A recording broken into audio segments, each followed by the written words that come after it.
بار بار وہ اپنی جان کو لاحق خطرات کا وہ ذکر کرتے ہیں، اور یہ بھی انہوں نے فرمایا ہے اپنے جلسوں میں کہ انہوں نے ایک ویڈیو ریکارڈ کر رکھی ہے، اگر انہیں کچھ ہوا تو ان ذمہ داران کا انہوں نے تعین اس ویڈیو میں کر رکھا ہے۔ ایک زہر کا ذکر کر رہے ہیں جس کو کھانے میں ملا دیا جائے تو ہارٹ اٹیک ہو سکتا ہے، البتہ اس کا نام انہوں نے آج نہیں لیا۔ مریم نواز بھی پیرلل جلسوں میں ہمیں دکھائی دے رہی ہیں، اور ساتھ ہم دیکھتے ہیں کہ لندن میں پاکستانی کابینہ وزیر اعظم کے ہمراہ موجود رہی۔ وزیر اعظم پاکستان میں واپس آ چکے، آج اتحادیوں سے مل رہے ہیں۔ زرداری صاحب اسلام آباد تشریف لے جا چکے۔ متحدہ قومی موومنٹ بھی آج ملی۔ شہباز شریف صاحب سے اطلاع یہی آئی کہ انہوں نے جلد انتخاب کی تجویز دی ہے۔ تو آج کے عشائیے میں کیا طے ہوگا؟ کیا سخت فیصلے کیے جائیں گے معیشت کے استحکام کے لیے، یا پھر انتخابات پر نظر رکھی جائے گی؟ یہ طے ہونا بھی باقی، اس پر ہم بھی بات کریں گے۔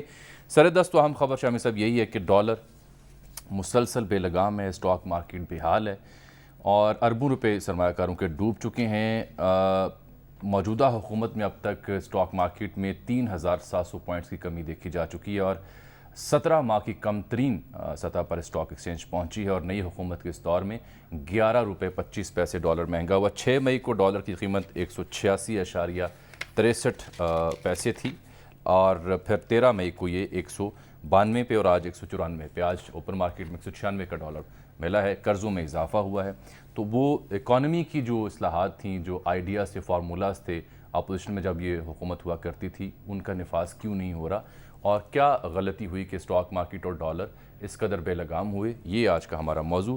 ممتاز ماہر معیشت جناب حفیظ پاشا صاحب کو زحمت دے رکھی ہے۔ ابھی آپ نے بات کی تھی نا کہ ایک ایسا زہر ہوتا ہے جی، خان صاحب نے اس کا ذکر جو آہستہ آہستہ اثر کرتا ہے، ہارٹ اٹیک ہو جاتا ہے اس سے۔ جی تو مریم نواز نے کہا کہ جو نواز شریف صاحب تھے، جی جو ان کے پلیٹلیٹس کم ہو رہے تھے، تو ان کو بھی پھر اسی طرح کا کوئی زہر دیا گیا ہوگا، اور کھانا جو تھا وہ کیونکہ ان کے گھر سے نہیں آتا تھا، کہتے ہیں بند کر دیا گیا، جیل میں فراہم کیا جاتا تھا، تو انہوں نے وہاں ایک سوال اٹھا دیا کہ کیا ان کو بھی اس طرح کا کوئی زہر دیا جا رہا تھا؟ نہیں، یہ بڑا سنجیدہ معاملہ اس لیے سر کہ قومی قیادت ہے، وہ بھی سابق وزیر اعظم ہے، یہ بھی سابق وزیر اعظم ہے، یہ تو بڑی سنجیدگی سے اس معاملے کو لیا جانا چاہیے۔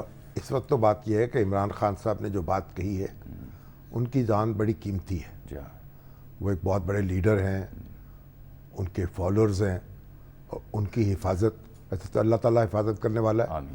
دعا کرنی چاہیے اللہ تعالیٰ نے سلامت رکھے، اور ان کو بھی چاہیے کہ وہ ویڈیو جو ہے بند کر کے نہ رکھیں، متعلقہ ادارے جو ہیں تفتیش کے ان کو دے دیں، سپریم کورٹ کے چیف جسٹس کو بھیج دیں، چیف آف آرمی اسٹاف کو بھیج دیں، بالکل مناسب اگر خیال ہے، حکومت پر اعتماد نہیں ہے، مناسب خیال ہے۔ حکومت نے کمیشن کی تجویز تو دی، تاکہ اس کی تحقیقات ہو جائے۔ اب گل صاحب تو یہ بھی کہہ رہے ہیں سیالکوٹ سے ان کے 2 فون بھی چوری ہو گئے ہیں، اب ان یہ کو معلوم نہیں ان کے فون کی جیب میں تھے یا کسی اور کے پاس تھے موجود۔ ان کو تاکہ وہ جو اگر کوئی ایسی کھچڑی پک رہی ہے تو اس کا بر وقت تدارک کیا جا سکے، ان لوگوں کو پکڑا جا سکے۔ پاشا صاحب کو زحمت دی، انتظار کریں ذرا ان سے اور میرا پہلے خیال بات کر ثناء لیں۔ اللہ نے تو یہ بات بھی کہی ہے، شاید اندیہ دیا ہے کہ کمیشن بھی اس پہ قائم ہو جی، سکتا تجویز انہوں نے دی ہے، پیشکش کی ہے، ہے۔ عدالتی کمیشن بھی قائم ہو سکتا ہے، لیکن بہرحال جو بھی ہے یہ تو خان صاحب کو غور کرنا چاہیے، لیکن ان کی جو سیکورٹی ہے اس کو بڑی وزیر اعظم کے لیول کی سیکورٹی دینے کا حکم جاری کر دیا بہت گیا، مناسب،